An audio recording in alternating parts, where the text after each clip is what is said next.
तो बच्चों तुम्हारा पाठ चल रहा था हमारे चारों ओर वायु। हमारे चारों ओर वायु यानी कि तुम्हारा पहली क्लास हो गई थी, अब इसकी दूसरी क्लास। हम बात करेंगे आज तुम्हारे वायुमंडल के संगठन की। किसकी बात करेंगे? वायुमंडल के संगठन की। वायुमंडल के संगठन को आप अंग्रेजी में बोलना चाहते हैं, आप क्या बोलोगे? Atmosphere composite. Atmosphere composite. इस बात का मतलब क्या होता है? तुम्हारा वायुमंडल के संगठन। क्या होता है? वायुमंडल के संगठन। देखो, मैं अगर आपसे संगठन की बात करता हूँ, वायुमंडल में हमारी बहुत सारी गैस हैं। बहुत सारी गैसों में अगर मैं आपसे बात करूँ, सबसे ज्यादा मात्रा में होती है हमारे में नाइट्रोजन। कौन सी होती है? नाइट्रोजन। अगर मैं आपसे नाइट्रोजन की बात करूँ ना, तो नाइट्रोजन हमारे पूरे वायुमंडल में 78% नाइट्रोजन गैस है। कितनी है? 78% नाइट्रोजन गैस है। बात करता हूँ नंबर 2 पे। नंबर 2 पे आती है तुम्हारी तुम्हारी ऑक्सीजन। क्या आती है? ऑक्सीजन की अगर मैं आपसे बात करता हूँ तो ऑक्सीजन आती है तुम्हारी 21%। कितनी आती है? 21%।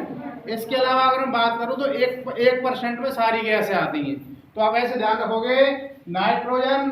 देखो, अगर मैंने N2 लिखा है ना, कि इसके 2 अणु लेते हैं ना, 2 अणु होने पर क्या होती है? गैस होती है। क्या होती है? गैस। तो N2 तुम्हारी 78%, ऑक्सीजन तुम्हारी 21%। आर्गन नाम की गैस होती है जो अक्रिय गैस होती है। क्या होती है? अक्रिय गैस होती है।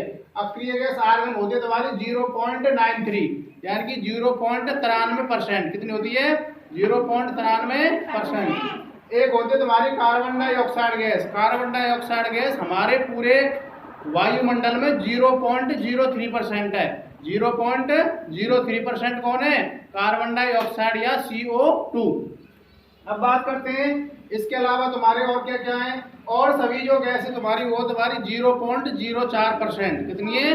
0.04%। जिसमें तुम्हारी हीलियम भी है, हाइड्रोजन गैस भी है, और भी बहुत सारी गैस है, कार्बन मोनोऑक्साइड गैस वगैरह हुई, ये सारी चीजें। तो देखो, आपको 100% बनाना था ना, तो देखो 78 और 21 और 0.93 और 0.03 और 0.04 वगैरह आप जोड़ोगे तो ये आपके 100 हो जाएंगे। कितने हो जाएंगे? 100। तो 100% क्या है? इस तरीके से आपको वायुमंडल की वायु को ध्यान रखना है। अब बात करते हैं आगे। देखो, एक तुम्हारा वात सूचक होता है। वात का मतलब होता है वायु। क्या होता है? वायु। एक वैदिक शब्द है तुम्हारा वात। वात, पित्त और कफ।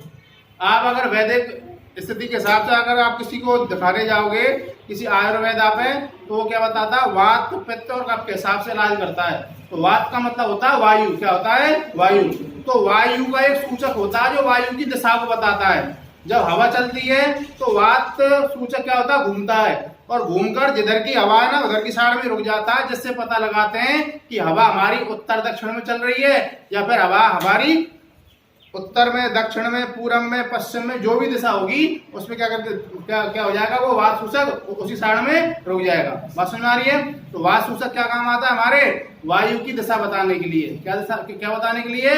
वायु की दिशा बताने के लिए। अब बात करते हैं आगे, पर्वतारोही। देखो, पर्वतारोही की बात आपको नॉर्मल जानकारी होनी चाहिए। जब आप बेर खावे पेड़न में जाएं, कहाँ पे जाते हो? बेर खाने कहाँ पे जाते हो? पहाड़ों पर, या पहाड़ों के ऊपर जो पेड़ होते हैं उन ऊपर चढ़ते हो आप, तो पहाड़ों पे क्या बहुत सारी ऊंचाई हो जाती है। तो ऊंचाई जाने पर क्या होता है? हमारा गुरुत्वाकर्षण बल कम होता है। तो गुरुत्वाकर्षण बल कम होने से क्या होता है? हमारा दाब वहां पे क्या हो जाता है? कम हो जाता है। क्या हो जाता है? कम हो जाए, जिससे हम ऐसा महसूस करते हैं कि हमारा हल्का शरीर है। वो कैसे महसूस करें कि हमारा हल्का शरीर हो गया? हल्का नहीं होता है, जो गुरुत्वाकर्षण बल है उसका प्रभाव कम हो जाता है। बात करते हैं पर्वतों के ऊपर चढ़ने पर, धरातल से जितना आप ऊपर जाओगे ना, आपकी ऑक्सीजन की मात्रा कम होती चली जाएगी। क्या होता चला जाएगा? ऑक्सीजन की मात्रा कम होती चली जाएगी। जितने आप ऊपर जाते जाओगे, तो आप पहाड़ पर ऊंचे जाएंगे तो क्या होगे? आपकी सांस फूलने लगेगी। क्या होगा? सांस फूलने लगेगी। तो आप क्या ले जाते हैं? एक सिलेंडर ले जाते हैं ऑक्सीजन का। क्या ले जाते हैं? सिलेंडर ले जाते हैं ऑक्सीजन का, और उसको टांग के अपने क्या लगा लेते हैं? ऑक्सीजन लगा लेते हैं। इसलिए उसको क्या बोलते हैं हम? पर्वतारोही। क्या बोलते हैं उसको? पर्वतारोही। पर्वत पर जाते समय लोग क्या ले जाते हैं? ऑक्सीजन का सिलेंडर, जिससे क्या हो? हमारी सांस वगैरह नहीं फूले। अब बात करते हैं आगे, पवन की मैं आपसे बात करता हूं। देखो, जब हवा तुम्हारी चल रही हो ना, तो आपको ऐसे ध्यान रखना, गतिशील वायु को पवन कहते हैं। जब हवा तुम्हारी चल रही होती है ना उसको कहते हैं पवन। क्या कहते हैं? पवन। और वैसे आपकी हवा, हवा को पवन वैसे भी कहते हैं, लेकिन चलने की स्थिति में कोई स्पेशल आप ध्यान रखो। क्या पवन? पवन किसका नाम है? भगवान हनुमान जी का। तो हनुमान जी को पवन पुत्र क्यों कहते हैं? वो पवन की तरह क्या करते हैं? चलते हैं। बस मारिए, पवन की तरह उड़ते हैं।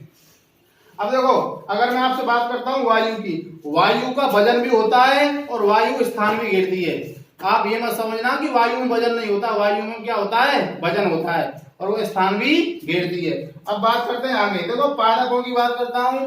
पादप क्या करते हैं? कार्बन डाइऑक्साइड गैस को तो लेते हैं सांस के रूप में और ऑक्सीजन के रूप में छोड़ते हैं। बात करता हूँ आपके जंतुओं की, तो जंतु क्या करते हैं? CO यानी कि तुम्हारी ऑक्सीजन यानी कि O2 तो लेते हैं और कार्बन डाइऑक्साइड गैस छोड़ते हैं। इस तरीके से आपको ये बातें ध्यान रखनी है। बाकी